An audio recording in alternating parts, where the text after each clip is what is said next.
Flying with your dog can feel intimidating. I get it.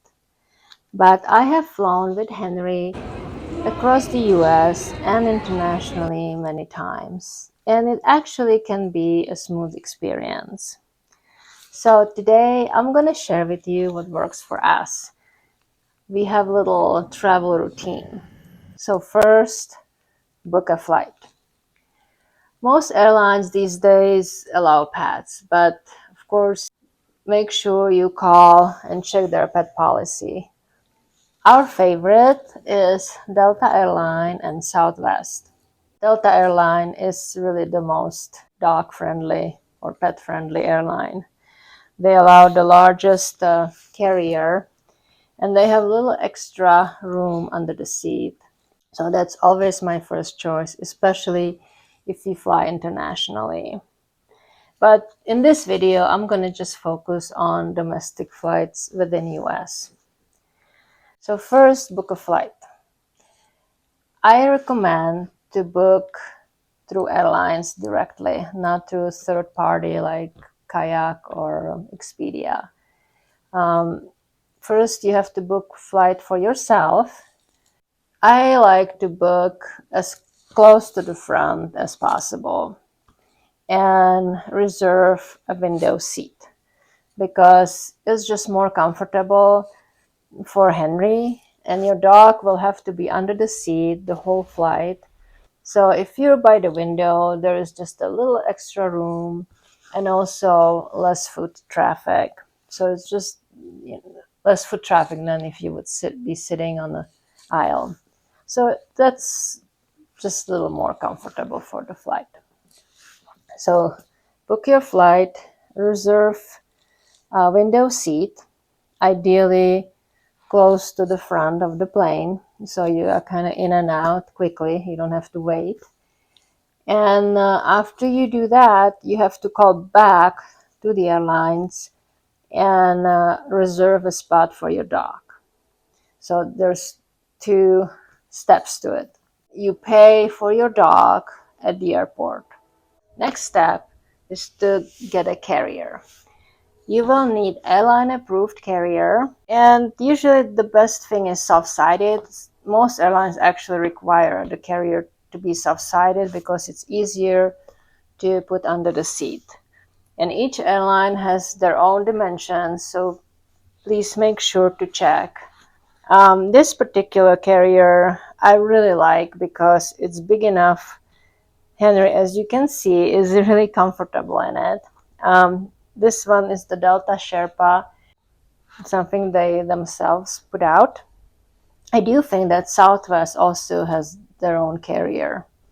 But this one works for me, and I take it to any airlines. And it just is really nice.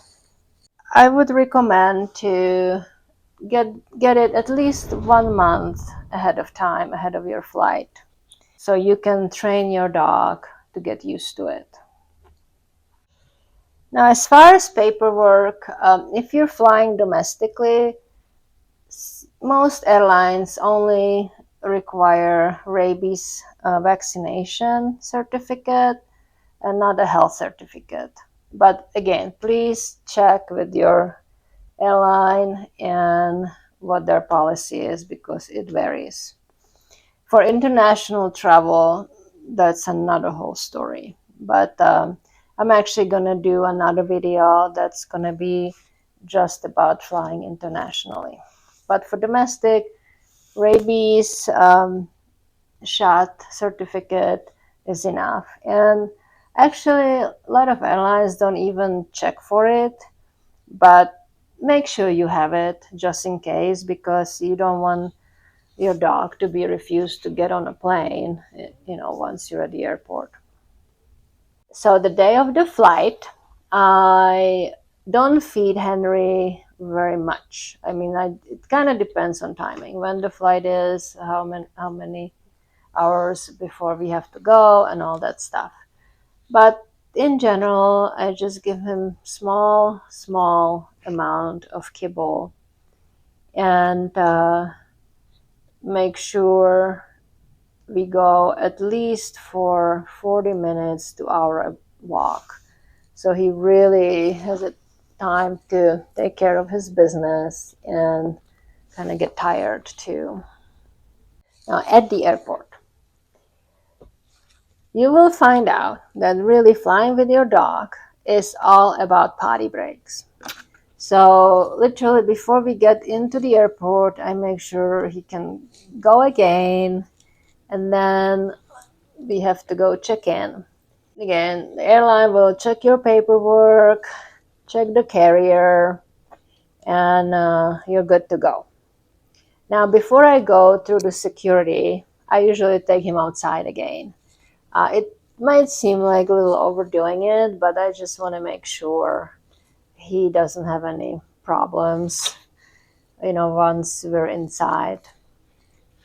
Uh, when you go through the security, you will have to take your dog out of the carrier, and either you or the TSA person will walk him through. And then the carrier has to go through the x-ray. The rules are that your dog has to stay in the carrier while at the airport.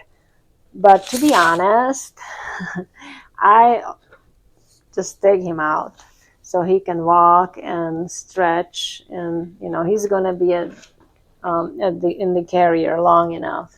So I always make sure he gets some exercise.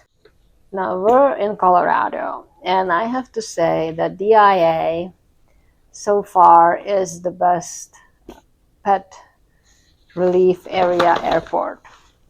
They have outdoor pet relief areas in every terminal, and that's past security. So right before we get on a plane, I'll take Henry out, to potty again. And as I said, flying with your dog, it's all about potty breaks. Most airlines let you board early. I mean pre-board, so you can get your dog situated. Sometimes I do that. Sometimes I just like to wait and go later, because then he can stay outside of the carrier longer. So it's a personal preference, whatever you feel is the best for your dog. Oh my goodness, it's so funny. I try to limit the food and water, but I always have a little bowl of water with me, and I just give him a little bit so he doesn't get dehydrated. But I usually don't give him any food once we're on the plane. As I said, the dog is required to be in this under this. See, he is very comfortable in this carrier, so highly recommend Delta Sherpa carrier. Hey, once we're on the plane, your dog will have to stay under the seat. I usually leave Henry alone. He throws up and sleeps, so I don't disturb him, and then he wakes up when we're there. The only time he cried a little bit was the first time when we were taking off. I'm sure the takeoff does something to their ears. I mean, even for us, our ears are gonna pop. So I think it's a little sensitive for dogs. But that only that first time he seemed a little nervous about it. Since then, he's fine. So what I did, I opened the carrier and I stuck my foot in it, and so he kind of snuggled, and it was okay. I think it made him feel more secure. But yeah, when we're on a plane, I just leave him alone and let him sleep. Oh, one more thing about the seat. Your seat needs to be behind another seat, right? When you're booking your flight, because they have to be under the seat, so you can't be in a row like the exit row. So that's just the one little thing. But I don't think they would even let you book seat in that spot, but that's just a little tip. Hey, once we get out of the plane, I just let him out of the carrier right when we're back at the terminal, out of the plane on a terminal. so he can stretch, and then we go to look for a pet relief area so he can relieve himself. If you're worried that maybe your dog might have an accident, I would just carry them to that pet relief area so they can go. And yeah, just like that, you're done with your first flight with your puppy. Let me know if you have any questions, or if you have any comments you would like to add from your own experience. I would love to hear them. Thanks for watching. See you next time.